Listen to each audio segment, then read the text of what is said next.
ರೊಟ್ಟಿ, ಚಪಾತಿ, ಹೋಳಿಗೆ ನಾವೇನ್ ಮಾಡ್ಬೇಕಾದ್ರೂ ಕೂಡ ಏನ್ ಮಾಡ್ಬೋದು ಅಂದ್ರೆ ಇದ್ರ ಮೇಲೆ ಹಾಕ್ಬಿಟ್ಟು ತೆಗಿಯೋದಕ್ಕೆ ಎಲ್ಲರೂ ಕೂಡ ನೀವೆಲ್ಲ ಬಳಸ್ತಾ ಇದ್ರೆ ಇದನ್ನ ಏನೇನು ಆಹಾರವನ್ನ ತಯಾರು ಮಾಡೋದಕ್ಕೆ ನೋಡಿ ಇದನ್ನ ರೊಟ್ಟಿ ಮಾಡೋದಕ್ಕೆ, ರೊಟ್ಟಿ ಇಡೋದಕ್ಕೆ, ಮಾಡೋದಕ್ಕೆಲ್ಲ ರೊಟ್ಟಿಯನ್ನ ಮಾಡಿ, ಚಪಾತಿ ಮಾಡಿ ಅಥವಾ ತಾಲಿಪಟ್ಟು ಅಥವಾ ಹೋಳಿಗೆ ಏನಾದ್ರೂ ನಾವು ಇದರಲ್ಲಿ ಮಾಡಿ. ನಂತರದಲ್ಲಿ ಇದೇ ತರಹ ಬಿದಿರಿನಿಂದ ಹಿಂದೆ ಇರ್ತಿದ್ದು, ಈಗೇನಾಗಿದೆ ಅಂದ್ರೆ ಬಿದಿರಿನ ಬಳಕೆ, ಬಿದಿರಿನಿಂದ ತಯಾರಿಸಿರ್ತಕ್ಕಂಥ ಮರ ಆಗಿರ್ಬೋದು, ಬುಟ್ಟಿ ಆಗಿರ್ಬೋದು, ಆಮೇಲೆ ತಕ್ಷಿಳೆಗಳಾಗಿರ್ಬೋದು, ಇವೆಲ್ಲವುಗಳು ಕೂಡ ಬಿದಿರಿನಿಂದ. ನೋಡಿ ಹಿಂದೆಲ್ಲ ಈ ತರ ಬಿದಿರಿನಿಂದ ಇರ್ತಕ್ಕಂತಹ ಏನಿರ್ತಿದ್ವು ಅಂದ್ರೆ ಸಗಣಿಯನ್ನ ಒಂದು ಸ್ಥಳದಿಂದ ಇನ್ನೊಂದು ಸ್ಥಳಕ್ಕೆ ಸ್ಥಳಾಂತರ ಮಾಡೋದಕ್ಕೆ, ನಾವು ಸಗಣಿಯನ್ನ ಚೆಲ್ಲೋದಕ್ಕೆ, ಸಗಣಿ ತುಂಬೋದಕ್ಕೆ, ಆಮೇಲೆ ಹೊಟ್ಟನ್ನ ಹಾಕೋದಕ್ಕೆ, ಆಮೇಲೆ ಹೊಟ್ಟು ಸಗಣಿ, ಆಮೇಲೆ ಇವನ್ನೆಲ್ಲ ತಯಾರು ಮಾಡೋದಕ್ಕೆ ಬೇರೆ ಬೇರೆ ಇರ್ತಿದ್ರು. ಮತ್ತೆ ಟೀಚರ್ ಸಗಣಿ ತುಂಬಿದ್ರಾಗೆ ಹೊಟ್ಟು ತುಂಬಬೇಕಂತಲ್ಲ, ಸಗಣಿ ತುಂಬೋದಕ್ಕೆ ಇಷ್ಟಿಷ್ಟ ಬುಟ್ಟಿಗಳನ್ನ ತೆಗೆದುಕೊಡ್ತಿದ್ರು. ಹೊಟ್ಟೆಗಳನ್ನ ತುಂಬೋದಕ್ಕೆ ಇವತ್ತು ಕೂಡ ಏನ್ ಮಾಡ್ತಾರೆ ಅಂದ್ರೆ ಆಮೇಲೆ ದೊಡ್ಡ ದೊಡ್ಡ ಈ ತರ ಜಲ್ಲಿ ಅಂತ ಕರೀತಾರೆ, ಅವು ಕೂಡ ಏನಪ್ಪಾ ಅಂದ್ರೆ ಈ ತರ ಬಿದಿರಿನಿಂದ ಮಾಡಿ ಚಾಪಿ ಮಾಡ್ತಾ ಇದ್ರು. ಆಮೇಲೆ ಈಗ ಈ ಸ್ಥಳಕ್ಕೆ ಏನಾಗ್ಬಿಟ್ಟಿದೆ ಅಂದ್ರೆ ನಾವಿಲ್ಲಿ ಬಿದಿರನ್ನ ಇವತ್ತು ಎಲ್ಲರೂ ಕೂಡ ಕಡಿಮೆ ಮಾಡಿದ್ದಾರೆ. ಇವತ್ತು ಬಿದಿರಿನ ಬದಲಿಯಾಗಿ ಫೈಬರ್ ಅಥವಾ ಪ್ಲಾಸ್ಟಿಕ್ಕಿನ ಮರಗಳು ಬಂದಿದ್ದವು. ಪ್ಲಾಸ್ಟಿಕ್ಕಿನ ವಸ್ತುಗಳ ಇವತ್ತು ಮರಗಳನ್ನ, ಬುಟ್ಟಿಗಳನ್ನ ಸಗಣಿ ತುಂಬೋದಕ್ಕೂ ಕೂಡ, ಆಮೇಲೆ ಎಲ್ಲ ಫೈಬರಿನ ಇವ್ನು ಬಳಸ್ತಾ ಇದಾರೆ. ಇವು ಬಾಳಕೆ ಬರಲ್ಲ. ಇವುಗಳನ್ನ ಏನ್ ಮಾಡ್ತಾ ಇದಾರೆ ಅಂದ್ರೆ ಬಳಸುವ ಪ್ರಮಾಣ ಇವತ್ತು ಏನಾಗಿದೆ ಅಂದ್ರೆ ಕಡಿಮೆ ಆಗಿದೆ. ಮೊದಲು ಈ ರೀತಿಯಾಗಿರುತ್ತೆ, ನಂತರದಲ್ಲಿ ನಾವೇನ್ ಮಾಡ್ಬೋದು ಅಂದ್ರೆ ಪ್ರತಿನಿತ್ಯ ನೀವೆಲ್ಲರೂ ನೋಡಿದ್ದೀರಾ. ಹಾಗಾಗಿ ಏನಪ್ಪಾ ಅಂದ್ರೆ ಈ ಪ್ರಕೃತಿಯಲ್ಲಿರ್ತಕ್ಕಂತಹ ಪ್ರತಿಯೊಂದು ವಸ್ತುನು ಬಹಳ ಪ್ರಾಮುಖ್ಯತೆಯನ್ನ ಪಡಿತೈತಿ. ಉದಾಹರಣೆಗೆ ತೆಂಗಿನ ಮರವನ್ನ ಏನಂದ ಯಾವ ಹೆಸರಿನಿಂದ ಅಥವಾ ವಿಶೇಷವಾದ ಹೆಸರಿನಿಂದ ಕರಿತೇವೆ. ಏನಂತ ಕರಿತೇವಪ್ಪ? ವಂಶವೃಕ್ಷ ಅಲ್ಲ, ಕಲ್ಪವೃಕ್ಷ. ವಂಶವೃಕ್ಷ ಅಂದ್ರೆ ನಿನ್ನ ತಲಾಂತರದಿಂದ ಬಂದಿರತಕ್ಕಂತಹ ಒಂದು ಏನಪ್ಪಾ ಅಂದ್ರೆ ಎಲ್ಲದೂ ಏನು ನಿನ್ನ ತಾತ ಮುತ್ತಾತ ಸುಮಾರು ಇಷ್ಟು ವರ್ಷಗಳ ನಂತರದಲ್ಲಿ ಒಂದು ವಂಶವೃಕ್ಷವನ್ನ ಹಾಕ್ತಕ್ಕಂಥ ವಂಶವೃಕ್ಷ.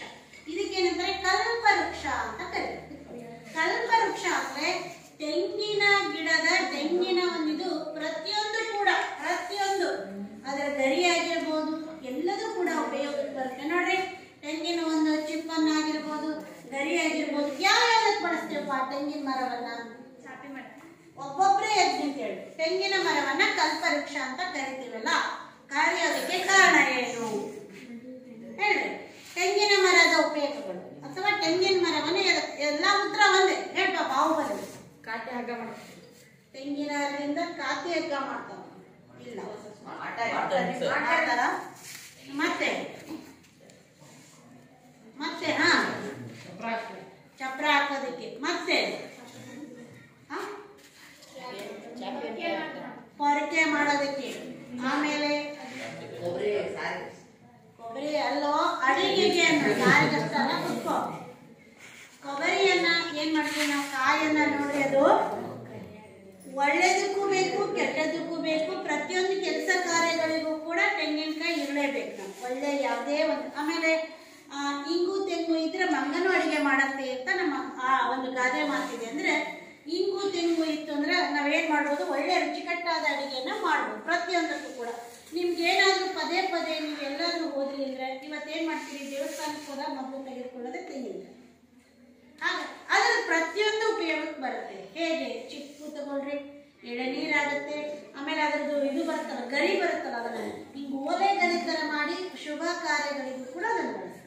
ಆಮೇಲೆ ಅದನ್ನ ಕಡ್ಡಿ ತೆಗೆದುಬಿಟ್ಟು ಅದನ್ನ ಏನ್ ಮಾಡ್ತಾರೆ ಅಂದ್ರೆ ಹೊರಕೆ ಮಾಡೋದು. ಹೀಗೆ ಅದನ್ನ ಅದೇ ಒಂದು ಸ್ಥಾನಕ್ಕೆ ನಾವೇನ್ ಹೇಳ್ಬೋದು ಅಂದ್ರೆ ಬಿದಿರನ್ನು ಕೂಡ ಹೇಳ್ಬೋದು. ಸಂತ ಶಿಶುನಾಳರು ಹಾಗೆ ಹಿಂದೂ ಮುಸ್ಲಿಂ ಒಂದು ಸಮನ್ವಯ, ಅನಂತರದಲ್ಲಿ ಕನ್ನಡದ ಕಬೀರ ಅಂತ ಕರಿತೇವೆ. ಯಾರನ್ನ? ಶಿಶುನಾಳ ಶರೀಫರನ್ನ ಕನ್ನಡದ ಕಬೀರ ಅಂತ ಕರಿತೇವೆ. ಹಾಗಾದ್ರೆ ಹೇಗೆ ಹಿಂದಿಯಲ್ಲಿ ಕಬೀರದಾಸರನ್ನ ಕರಿತೇವೋ ಆ ರೀತಿ ನಮ್ಮ ಕನ್ನಡದಲ್ಲಿ ಯಾರನ್ನ? ಶಿಶುನಾಳ ಶರೀಫರನ್ನ. ಯಾರಪ್ಪ ಹಾಗಾದ್ರೆ ಶಿಶುನಾಳ ಶರೀಫರು ಎಲ್ಲಿ ಜನಿಸಿದ್ರು ಹೇಳಪ್ಪ? ಗೊತ್ತಿರೋರು ಶಿಶುವಿನ ಹಾಳದಲ್ಲಿ ಜನಿಸಿದ್ರು. ಇವರೇ ಸಂತ ಶಿಶುನಾಳ ಶಿಶುನಾಳ ಶರೀಫರು.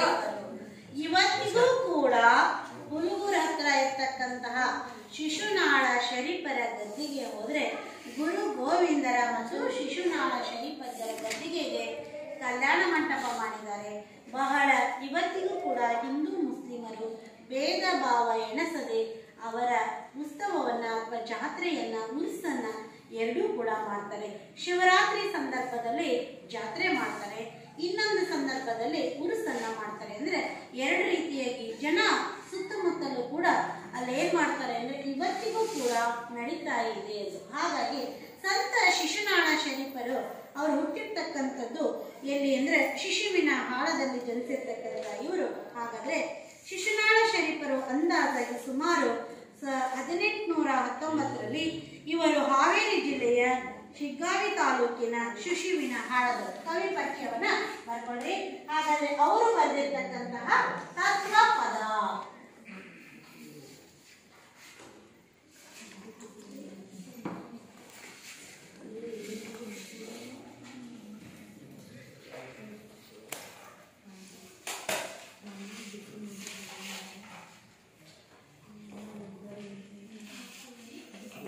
ಯಾರು ತತ್ವ ಪದಗಳು. ಯಾರು ಕವಿಯಲ್ಲಿ ಸಂತ ಶಿಶುನಾಳಧೀಶರು. ಏನಂತ ಕರಿತೇವರನ್ನ? ಶಿಶುನಾಳ ಶರೀಫರು. ಅವರ ಕೈಯಲ್ಲಿ ಏನು ಅಂದ್ರೆ ಸಂತ ಶಿಶುನಾಳ ಶರೀಫ.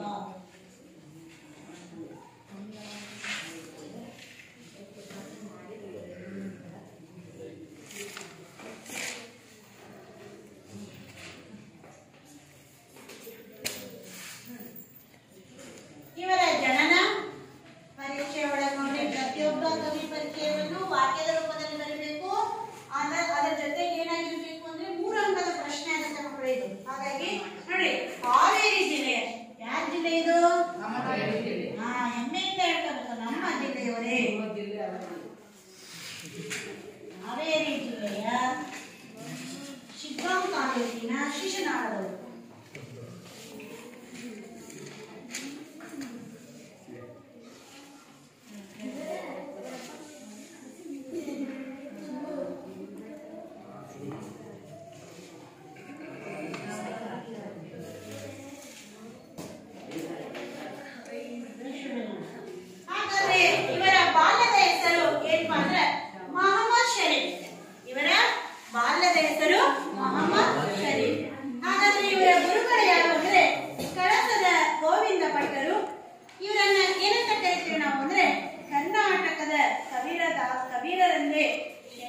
ಶರೀಫರನ್ನ ಕರೀತೀವಿ. ಇವರ ಒಂದು ವಚನಾಂಕ ಶಿಶುನಾಳಧೀಶ. ತತ್ವಪದ ಅಂದ್ರೆ ಏನಪ್ಪಾ ಅಂದ್ರೆ ಪರಮಾತ್ಮನ ಸ್ವರೂಪವೇ ಆಗಿರುವ ಆತ್ಮವನ್ನ ಕುರಿತು ಹೇಳ್ತಕ್ಕಂತಹ ತಾತ್ವಿಕ ಪದ್ಯನೇ ತತ್ವ ಪದ.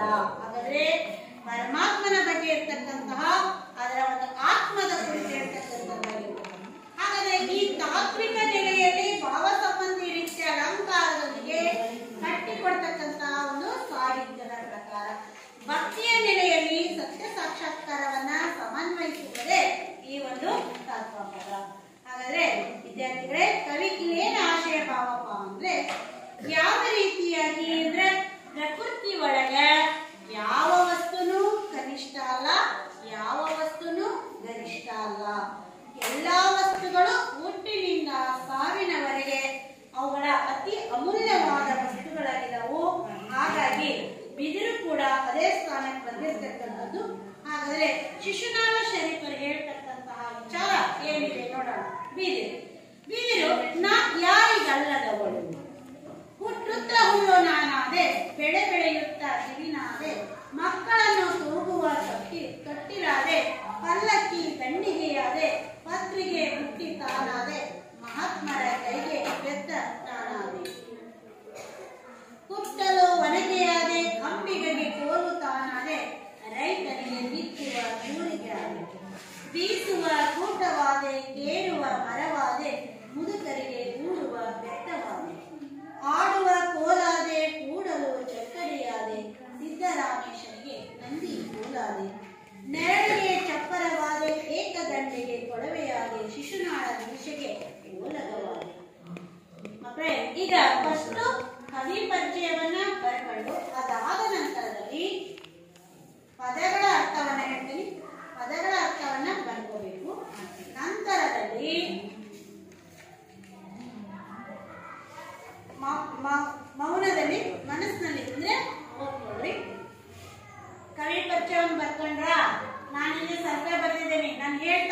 ಇದೀನಿ, ಇನ್ನೊಂದ್ಸಲ ಬರ್ಕೊಳ್ಳಿ.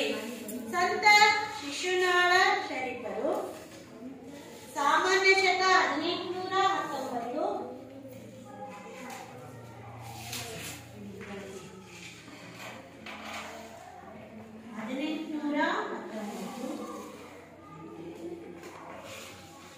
ಸಾಮಾನ್ಯ ಶಕ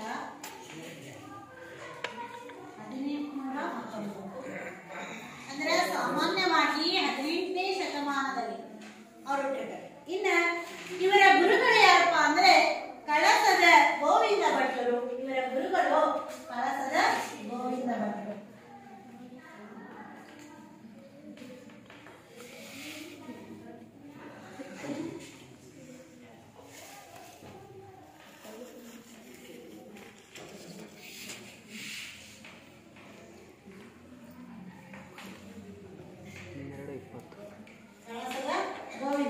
ಇವರ ಒಂದು ಕೀರ್ತನ ಅಂಕಿತ ಅಥವಾ ವಚನ ಅಂಕಿತ ಯಾವುದು ಅಂದ್ರೆ ಶಿಶುನಾಳ. ಒಂದು ಕಥೆ ಹೇಗಿದೆಪ್ಪ ಅಂದ್ರೆ ಎಷ್ಟು ಪವಿತ್ರವಾಗಿತ್ತು. ಯಾಕೆ ಇವರ ಗುರುಗಳ ಬಗ್ಗೆ ಹೇಳ್ತಾ ಇದ್ದಾನೆ ಅಂದ್ರೆ ಪುರಾಣ ಇತಿಹಾಸದಲ್ಲಿ ಬರ್ತಕ್ಕಂಥ ಕಥೆ ಹೇಗಿದೆ ಅಂದ್ರೆ ಅವರ ಗುರುಗಳಿಗೂ ಮತ್ತು ಶಿಷ್ಯರಿಗೂ ಯಾವ ರೀತಿಯಾಗಿರ್ತಕ್ಕಂಥ ಒಂದು ಆತ್ಮೀಯ ಒಂದು ಬಾಂಧವ್ಯ ಇತ್ತು ಅನ್ನೋದಕ್ಕೆ ನೀವು ಇವಾಗ ನಾವು ನಂಬ್ತೇವೆ ಇಲ್ಲ ಗೊತ್ತಿಲ್ಲ, ಅಷ್ಟೊಂದು ಪವಿತ್ರವಾಗಿರ್ತಕ್ಕಂಥ ಗುರು ಒಂದು ಶಿಷ್ಯರ ಸಂಬಂಧ. ಇವತ್ತೇನಾಗಿದೆ, ಗುರುವಿನ ಸ್ಥಾನನೂ ಕೂಡ ಕಡಿಮೆ ಆಗ್ತಾ ಇದೆ, ಶಿಷ್ಯರು ಕೂಡ ಆ ರೀತಿಯಾಗಿ ಮನೋಮಟ್ಟವನ್ನ ಹೊಂದಿಲ್ಲ. ಹಿಂದೆ ಏನು ಅಂದ್ರೆ ಗುರುಗಳು ಹೇಳಿದ್ದನ್ನ ಯಾವ ರೀತಿಯಾಗಿ ಶಿಷ್ಯಂದರು ಕಲಿತಾ ಇದ್ರು ಅನ್ನೋದಕ್ಕೆ ಶಿಶುನಾಳ ಶರೀಫರು ಗುರು ಒಂದು ಗೋವಿಂದ ಭಟ್ರ ಹತ್ರ ಬಹಳ ಆತ್ಮೀಯವಾಗಿರ್ತಕ್ಕಂಥ ಒಂದು ಸಂಬಂಧ ಇತ್ತು. ಒಂದ್ಸಲ ಏನಾಗುತ್ತೆ ಅಂದ್ರೆ ಗೋವಿಂದ ಭಟ್ರಿಗೆ ಹುಷಾರಿರಲ್ಲ, ಕಫ. ಅದನ್ನ ಏನ್ ಮಾಡ್ತಾರೆ ಅಂದ್ರೆ ಸಹಜವಾಗಿ ಅವರು ಶರೀಫ್ ಅಜ್ಜ ಏನ್ ಮಾಡ್ತಾನೆ ಅಂದ್ರೆ ಕೈಯಲ್ಲಿ ಹಿಡ್ಕೊಂತಾರೆ. ಹಿಡ್ಕೊಂಡ್ಬಿಟ್ಟು ಏನ್ ಹೇಳ್ತಾರೆ ಅಂದ್ರೆ ಇದನ್ನ ಯಾರೂ ತುಳಿದೇ ಇರುವ ಸ್ಥಳದಲ್ಲಿ ಹಾಕ್ಬೇಕು. ಗೋವಿಂದ ಭಟ್ಟರು ತಾವು ಉಗುಳಿರ್ತಕ್ಕಂಥ ಕಫವನ್ನ ಯಾರೂ ತುಳಿದೇ ಇರುವ ಸ್ಥಳ ಎಲ್ಲಿದೆ? ಯಾರೂ ತುಳಿದೇ ಇರುವ ಸ್ಥಳ ಎಲ್ಲಿಲ್ಲ. ನಾವ್ ಏನ್ ಮಾಡಕತ್ತಿ, ಒಂದಿಲ್ಲ ಒಂದು ಸಂದರ್ಭದಲ್ಲಿ ಗಿಡಗಳ ಹತ್ರ ಹಾಕ್ತೇವೆ, ತುಳಿದು ಬಿಡ್ತಾರೆ ಯಾರಾದ್ರೂ ಗೊತ್ತಿದ್ದಾರೆ. ನಾವು ಸಾಮಾನ್ಯವಾಗಿ ಮನೇಲಿ ಏನ್ ಮಾಡ್ತೇವೆ ಅಂದ್ರೆ ಪೂಜೆ ಒಂದು ಇವನ್ನ ತೊಳಿಬೇಕಾದಾಗ ಹೂ ಪತ್ರಿ ಇವನ್ನೆಲ್ಲ ಏನ್ ಮಾಡ್ತೇವೆ, ಒಂದು ಗಿಡದ ಕೆಳಗೆ ಹಾಕ್ತೇವೆ, ತುಳಿಬಾರ್ದು ಅನ್ನೋ ಒಂದು ಪವಿತ್ರ ಭಾವ. ಆದ್ರೆ ಏನ್ ಮಾಡ್ಬೇಕು, ನಾವು ನೀವಾಗಿದ್ರೆ ಎಲ್ಲೋ ಒಂದ್ ಕಡೆ ಹೋಗಿ ಚೆಲ್ತಿದ್ವಿ. ಅವರ ಗುರು ಭಕ್ತಿ ಶಿಷ್ಯ ಒಂದು ಬಾಂಧವ್ಯ ಹೇಗಿತ್ತು ಅಂದ್ರೆ ಸ್ವತಃ ಶರೀಫ್ ಅಜ್ಜರೇ ಆ ಒಂದು ಇದನ್ನ ಯಾರೂ ತುಳಿದೇ ಇರೋ ದೇಹ ಅಂದ್ರೆ ನನ್ನ ದೇಹ ಒಂದೇ ತುಳಿದೇ ಇರೋದು, ಹಾಗಾಗಿ ಆ ಒಂದು ಕಫವನ್ನ ಆ ಒಂದು ಇದನ್ನ ತಾವೇ ಕುಡಿಬಿಡ್ತಾರೆ. ಹೀಗೆ ಅವರು ಪವಿತ್ರವಾಗಿರ್ತಕ್ಕಂತಹ ಗುರು ಶಿಷ್ಯರ ಸಂಬಂಧ ಇರುತ್ತೆ. ಇನ್ನ ಪದಗಳ ಅರ್ಥವನ್ನ ಬರ್ಕೊಳ್ಳಿ ಮಕ್ಕಳೇ. ಏಕದಂಡಿ ಅಂದ್ರೆ ತಂತಿ ವಾದ್ಯ. ಏಕದಂಡಿ ಅಂದ್ರೆ ತಂತಿ ವಾದ್ಯ. ಚಾರ್ಟ್ ಮಾಡ್ಕೊಂಡ್ ಬಂದಿದ್ದೀರಾ ಯಾರಾದ್ರೂ? A4 ಸೈಜ್ ಪೇಪರ್ ನ ಕರ್ಕೊಂಡ್ ಬರಕ್ ಹೇಳಿದ್ದಿಲ್ಲ. ಅದರ ಅರ್ಥ ಯಾರು ಬರ್ಕೊಂಡ್ಬಂದ್ರೆ ವೈಶಾಲಿ, ಕಾವ್ಯ, ಬಿದಿರಿನ ಉಪಯೋಗಗಳು. ವೈಶಾಲಿ ಈಗ ಬರ್ಕೊಳ್ಳಿ. ಏಕದಂಡಿ ಚಕ್ಕಡಿ ಅಂದ್ರೆ ಎತ್ತಿನ ಗಾಡಿ, ನಾವು ಚಕ್ಕಡಿ ಅಂತ ಕರಿತೀವಿ. ದಿವಿಗನ ಹಾಕೊಂಡ್ರೆ ಮೈ ತುಂಬಿಕೊಳ್ಳು. ಪತ್ರೆ ಅಂದ್ರೆ ಎಲೆ, ಬಿಲ್ಪತ್ರೆ ಅಂದ್ರೆ ಪೂಜೆಗೆ ಬಳಸ್ತಕ್ಕಂಥ. ನೋಡ್ರಿ, ಕೂರಿಗೆ ಅಂದ್ರೆ ಬಿತ್ತುವ ಸಾಧನ. ದಂಡಿಗೆ ಅಂದ್ರೆ ಪಲ್ಲಕ್ಕಿ, ಹೊರುವ ಕೋಲು. ನೆಕ್ಸ್ಟ್ ಬಹುಪಾಡ ಅಂದ್ರೆ ಬಹಳ ಕಷ್ಟ. ಮರ ಅಂದ್ರೆ ಕೇಳುವ ಸಾಧನ. ಯಾರಾದ್ರೂ ವಿದ್ಯಾರ್ಥಿಗಳೇ ಓದೋಣ. ಬಿದಿರು ಪದ್ಯ ಓದಿ, ಬಿದಿರು ಪದ್ಯ ಅಂತ ಪ್ರಿಯವರವರು.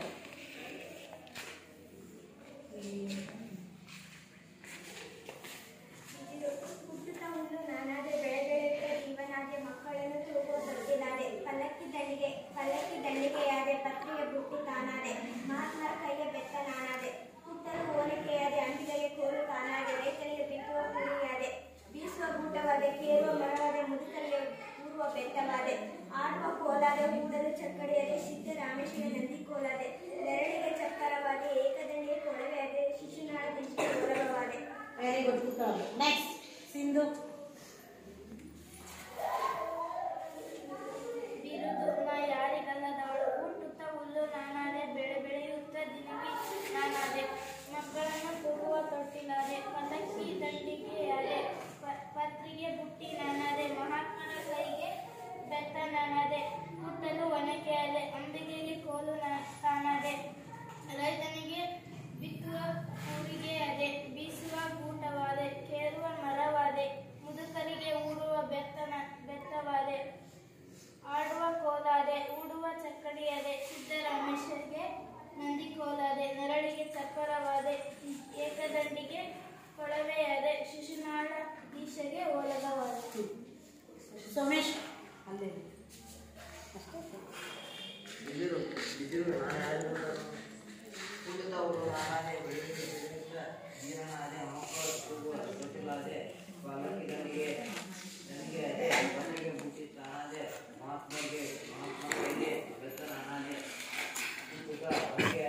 ಹುಟ್ಟಲು ಒನಕೆಯಾದೆ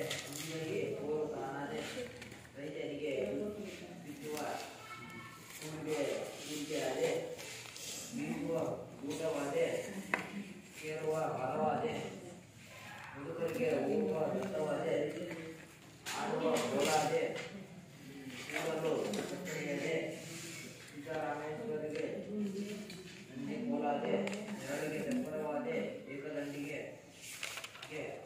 ಕೊಳವೆಯಾದೆ ಶಿಶುನಾಳ ದೀಶರಿಗೆ ಹೋಗಲು.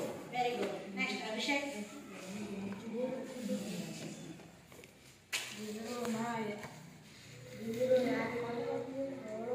ಜೋರೇ ಓದ್ವಾ?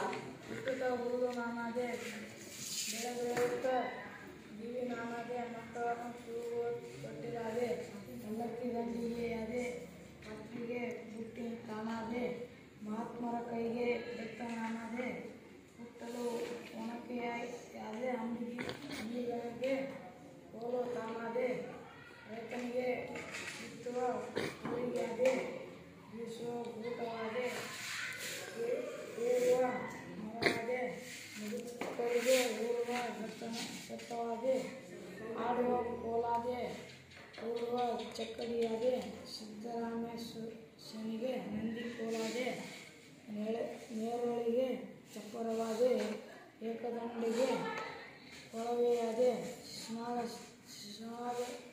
ದೀಶರಿಗೆ ಓಲಗವಾದೆ. Very good.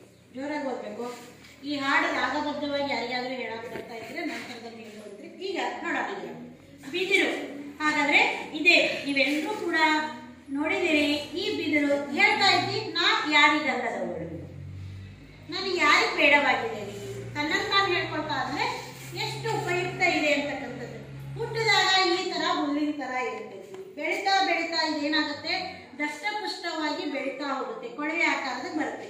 ಫಸ್ಟಿಗೆ ಹಿಂಗೆ ಇರುತ್ತೆ, ಆನಂತರದಲ್ಲಿ ಬೊಂಬು ತರ ಆಗಿ ಈ ತರ ಕೊಳವೆ ಆಕಾರದಲ್ಲಿ ಕಾಣುತ್ತೆ. ಅದಕ್ಕೋಸ್ಕರ ಬೆಳೆಯುತ್ತ ಜೀವನ ಮಕ್ಕಳನ್ನ ಅದರಿಂದ ಏನ್ ಮಾಡ್ತೀವಿ ಅಂದ್ರೆ ಬಿದಿರಿನಿಂದ ಮಕ್ಕಳನ್ನ ತೂಗ್ತಕ್ಕಂತಹ ತೊಟ್ಟಿಲನ್ನ ತಯಾರು ಮಾಡ್ತೀವಿ. ನಂತರದಲ್ಲಿ ಆಮೇಲೆ ಈಗ ದೇವರ ಒಂದು ಪಲ್ಲಕ್ಕಿಯನ್ನ ದೇವಸ್ಥಾನಗಳಲ್ಲಾಗಿರ್ಬೋದು, ಒಂದು ಸ್ಥಳದಿಂದ ಇನ್ನೊಂದು ಸ್ಥಳಕ್ಕೆ ಒಯ್ಯಬೇಕಾದಾಗ ಪಲ್ಲಕ್ಕಿ ಒಳಗೆ ಒಂದು ಏರಿಟ್ಟಿರ್ತಾರೆ, ದಂಡಿಗೆ ಇಟ್ಟಿರ್ತಾರೆ, ಹಿಂಗೆ ಇಟ್ಕೊಂಡು ಹೋಗ್ತಿರ್ತಾರೆ. ಪಲ್ಲಕ್ಕಿ ಮುಂದೆ ಹಿಂಗೆ ಪಲ್ಲಕ್ಕಿ ಅದ್ರ ಮುಂದೆ ಹಿಂಗೆ ದಂಡಿಗೆ ಇರ್ತದೆ, ಅದನ್ನ ಹಿಂಗೆ ನಿಲ್ಲಿಸ್ತಾರೆ.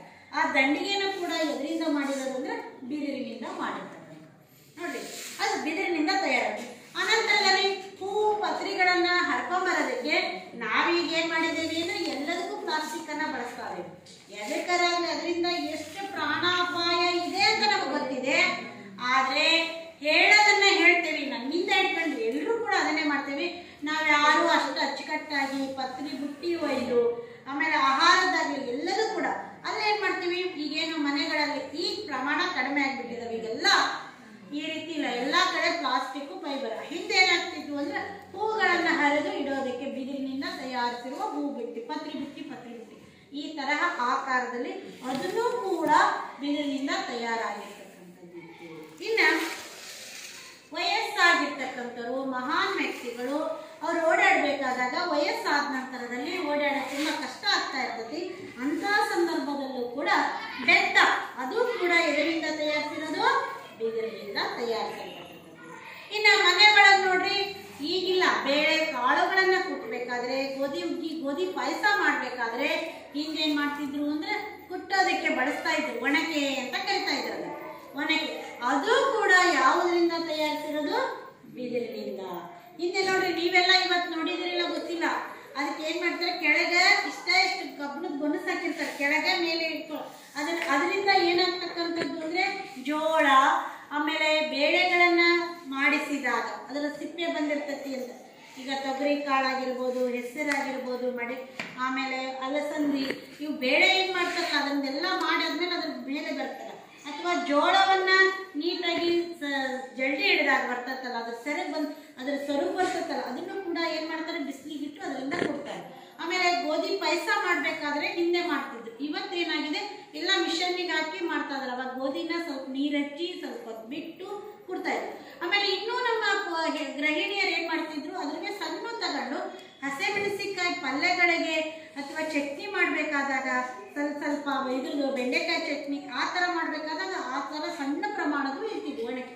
ಅವನ್ ಏನ್ ಮಾಡ್ತಾ ಇದ್ರು ಅಂದ್ರೆ ನೋಡ್ರಿ ಹೆಂಗೆ ಎಷ್ಟು ಚಟುವಟಿಕೆಯಿಂದ ಅದನ್ನ ಬಳಸ್ತಾ ಇದ್ರು. ಇವತ್ತೆಲ್ಲದಕ್ಕೂ ಏನು ಮಿಕ್ಸರ್ ಬಂದ್ಬಿಟ್ಟಿದೆ, ಆಮೇಲೆ ಅಷ್ಟಕ್ಕಂತ ವಿಚಾರ ಮಾಡಿ ಹಾಕೋದಿಲ್ಲ.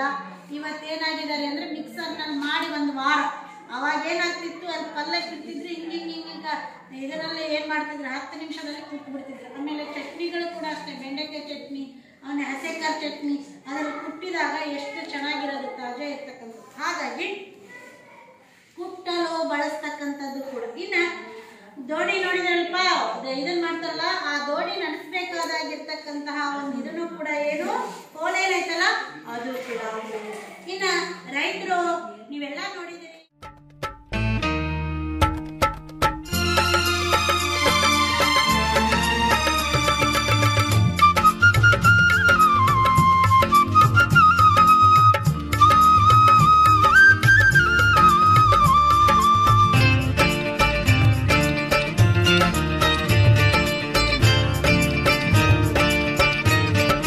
ಬಿದಿರು ನಾನ್ಯಾರಿಗಲ್ಲಾದವಳು, ಬಿದಿರು ನಾನ್ಯಾರಿಗಲ್ಲಾದವಳು, ಹುಟ್ಟುತ್ತಾ ಹುಲ್ಲಾದೆ ಬೆಳೆಯುತ್ತಾ ಮರವಾದೆ, ಹುಟ್ಟುತ್ತಾ ಹುಲ್ಲಾದೆ ಬೆಳೆಯುತ್ತಾ ಮರವಾದೆ, ಪ್ರತಿಯೊಬ್ಬ ಸ್ತ್ರೀಯರಿಗೆ ತೂಗುವ ತೊಟ್ಟಿಲಾದೆ, ಸುಂದರ ಸ್ತ್ರೀಯರಿಗೆ ಕೇರುವ ಮೊರವಾದೆ, ನಾನ್ಯಾರಿಗಲ್ಲಾದವಳು ಬಿದಿರು, ನಾನ್ಯಾರಿಗಲ್ಲಾದವಳು.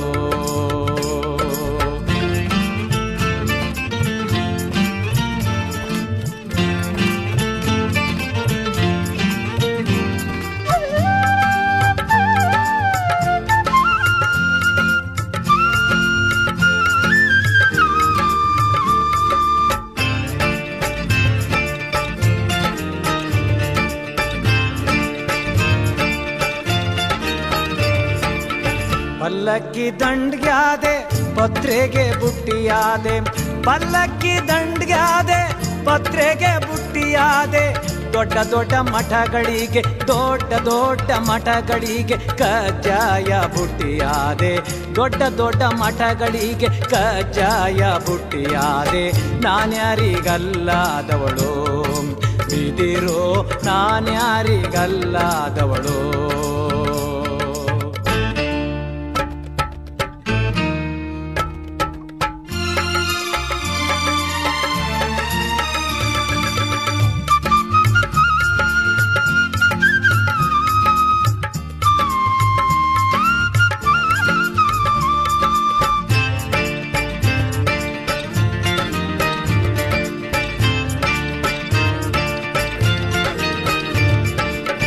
ತಿಪ್ಪೆಯ ತಳಗಿದ್ದೆ ಅದರುದ್ದ ಬೆಳೆದಿದ್ದೆ, ತಿಪ್ಪೆಯ ತಳಗಿದ್ದೆ ಅದರುದ್ದ ಬೆಳೆದಿದ್ದೆ, ಸಿದ್ದರಾಮೇಶ್ವರನ ನಂದಿಯ ಕೋಲಾದೆ, ಸಿದ್ದರಾಮೇಶ್ವರನ ನಂದಿಯ ಕೋಲಾದೆ, ನಾನ್ಯಾರಿಗಲ್ಲಾದವಳು ಬಿದಿರು, ನಾನ್ಯಾರಿಗಲ್ಲಾದವಳು.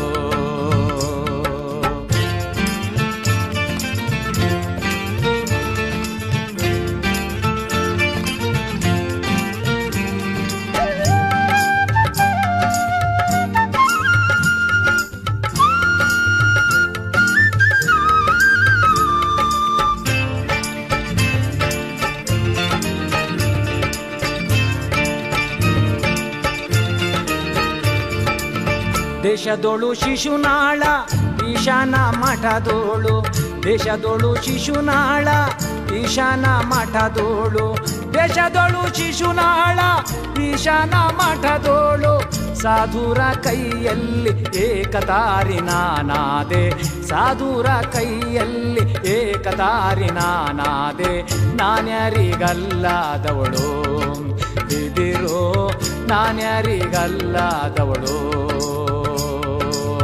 ಹುಟ್ಟುತ್ತಾ ಹುಲ್ಲಾದೆ ಬೆಳೆಯುತ್ತ ಮರವಾದೆ ಹುಟ್ಟುತ್ತ ಹುಲ್ಲಾದೆ ಬೆಳೆಯುತ್ತ ಮರವಾದೆ ಪ್ರತಿಯೊಬ್ಬ ಸ್ತ್ರೀಯರಿಗೆ ತೂಗುವ ತೊಟ್ಟಿಲಾದೆ ಸುಂದರ ಸ್ತ್ರೀಯರಿಗೆ ಕೇರುವ ಮೊರವಾದೆ ನಾನ್ಯಾರಿಗಲ್ಲಾದವಳು ಬಿದಿರೋ ನಾನ್ಯಾರಿಗಲ್ಲಾದವಳು ಬಿದಿರೋ ನಾನ್ಯಾರಿಗಲ್ಲಾದವಳು.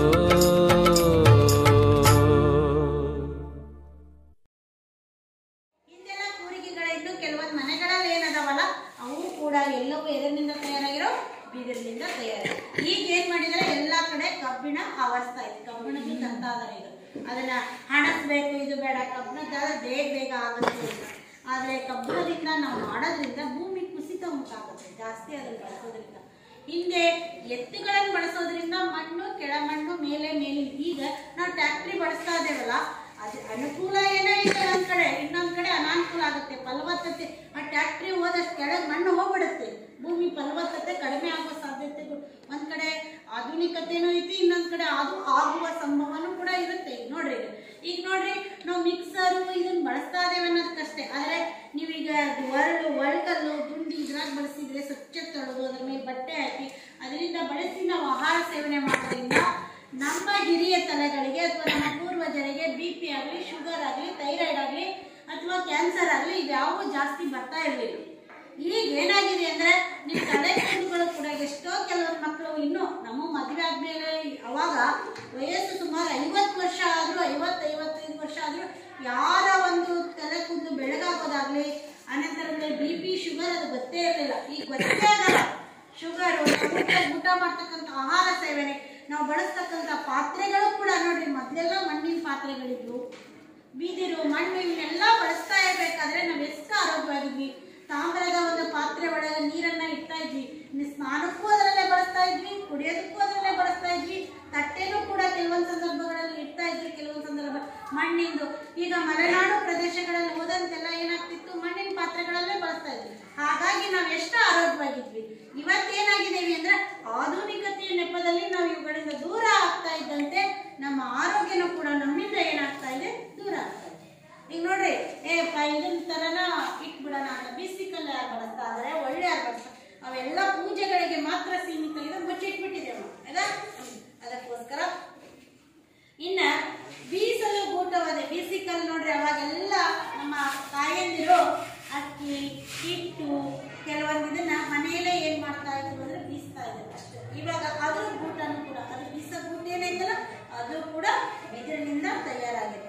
ಕೇರುವ ಮರವಾದೆ, ದವಸ ಧಾನ್ಯಗಳನ್ನ ಶುಚಿ ಮಾಡೋದಕ್ಕೆ, ಸ್ವಚ್ಛಗೊಳಿಸೋದಕ್ಕೆ ಏನ್ ಮಾಡ್ತಿದ್ವಿ, ಮರ ಏನ್ ಬಳಸ್ತಾ ಇದ್ವಲ್ಲ ಅವುಗಳು ಕೂಡ ಆಗ್ತವೆ.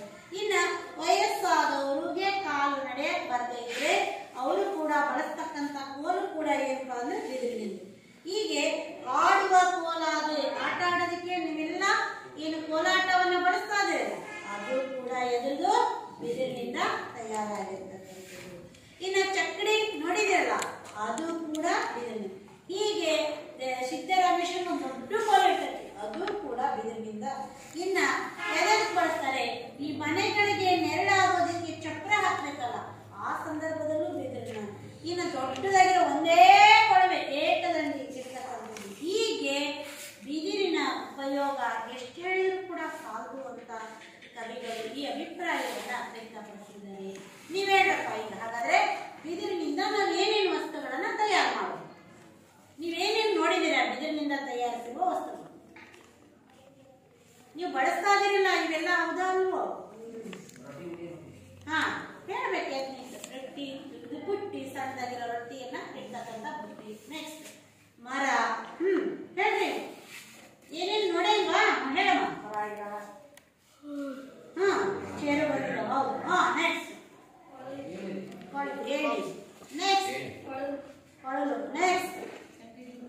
ಚಾಪೆ. ಹೀಗೆ ಬಿದಿರು ಏನಾಗಲ್ಲ, ಇದು ಇದೇನೈತಲ್ಲ ಬಹು ಉಪಯೋಗಿ ಸಸ್ಯ ಅಂತ ಪ್ರಾರಂಭದಿಂದ ಹಿಡ್ಕೊಂಡು ಪ್ರತಿಯೊಬ್ಬ ಮನುಷ್ಯನು ಕೂಡ ಈ ಬಿದಿರನ್ನ ನಾವು ಬಳಸ್ತಾ ಇದ್ದೀವಿ. ಹಾಗಾಗಿ ಶಿಶುನಾಳ ಶರೀಫರು ಏನ್ ಹೇಳಿದ್ರು ಅಂದ್ರೆ, ಈ ರೀತಿಯಾಗಿ ಪ್ರತಿಯೊಂದು ಪ್ರಕೃತಿಯಲ್ಲಿರ್ತಕ್ಕಂತಹ ಪ್ರತಿಯೊಂದು ವಸ್ತುನು ಕೂಡ ಶ್ರೇಷ್ಠತೆಯಿಂದ ಕೂಡಿದೆ ಅಂತಕ್ಕಂತಹ ವಿಚಾರವನ್ನು ಹೇಳಿದ್ರು. ವಿದ್ಯಾರ್ಥಿಗಳೇ, ನಾಳೆ ದಿನ ಬರಬೇಕಾದ್ರೆ ಗೃಹಪಾಠ ಪ್ರಶ್ನೆಯನ್ನ ಬರ್ಕೊಳ್ಳಿ. ಬರ್ಕೊಳ್ರಿ. ಒಂದೇ ಪ್ರಶ್ನೆ, ಬಿದಿರು ಮಕ್ಕಳಿಗೆ, ರೈತರಿಗೆ, ಮಹಾತ್ಮರಿಗೆ ಯಾವ ರೀತಿಯಲ್ಲಿ ಉಪಯೋಗವಾಗುತ್ತದೆ?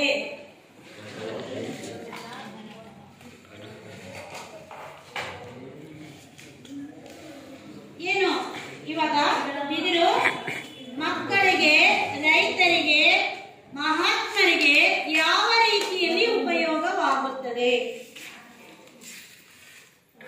ಎರಡನೇ ಪ್ರಶ್ನೆ, ಧಾನ್ಯಗಳನ್ನು ಕುಟ್ಟಲು, ಬೀಸಲು, ಕೇರಲು ಬಿದಿರು ಹೇಗೆ ಸಹಾಯಕವಾಗುತ್ತದೆ? ಹೇಳೋಣ ನೋಡೋಣ.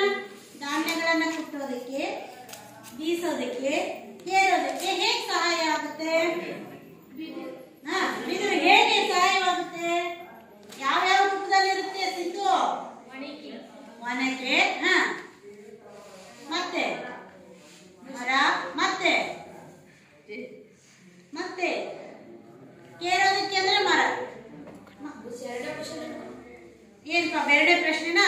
ಧಾನ್ಯಗಳನ್ನ ಕುಟ್ಟಲು, ಬೀಸಲು, ಕೇರಲು ಬಿದಿರು ಹೇಗೆ ಸಹಾಯ?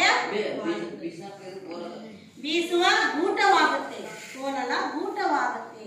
ಹೀಗೆ ಹಾಗಾದ್ರೆ ಕಂಠಪಾಠದಲ್ಲಿರೋ ಈ ಒಂದು ಪದ್ಯಕ್ಕೆ ಸಂಬಂಧಪಟ್ಟಂತೆ ಯಾವ್ದೈತಿ? ಎಲ್ಲ ಮಕ್ಕಳು ಎದ್ದಿಟ್ಕೊಂಡು ಹೇಳಪ್ಪ. ಬೀಸುವ ಗೂಟವಾದೆ, ಎಲ್ಲರೂ ಎದ್ದಿಟ್ಕೊಂಡ್ರಿ. ಕೇರುವ ಮರವಾದೆ, ಮುದುಕರಿಗೆ ಊರುವ ಬೆಟ್ಟವಾದೆ. ಇನ್ನೊಂದ್ಸಲ ಹೇಳ್ರಪ್ಪ ಇದನ್ನ. ಇದು ಕಂಠಪಾಠಕ್ಕೆ ಇರೋದು.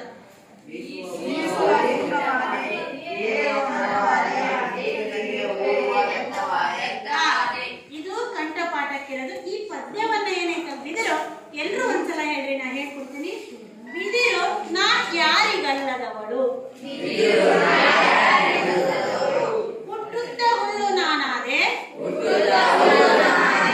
ಬೆಳೆ ಬೆಳೆಯುತ್ತ ದಿವಿನಾದೆ, ಮಕ್ಕಳನ್ನು ತೂಗುವ ತೊಟ್ಟಿಲಾದೆ, ಪಲ್ಲಕ್ಕಿಯ ದಂಡಿಗೆ ಆದೆ, ಪತ್ರಿಗೆ ಬುಟ್ಟಿ ತಾನಾದೆ. ಬಿದಿರು ನಾ ಯಾರಿಗಲ್ಲದವಳು,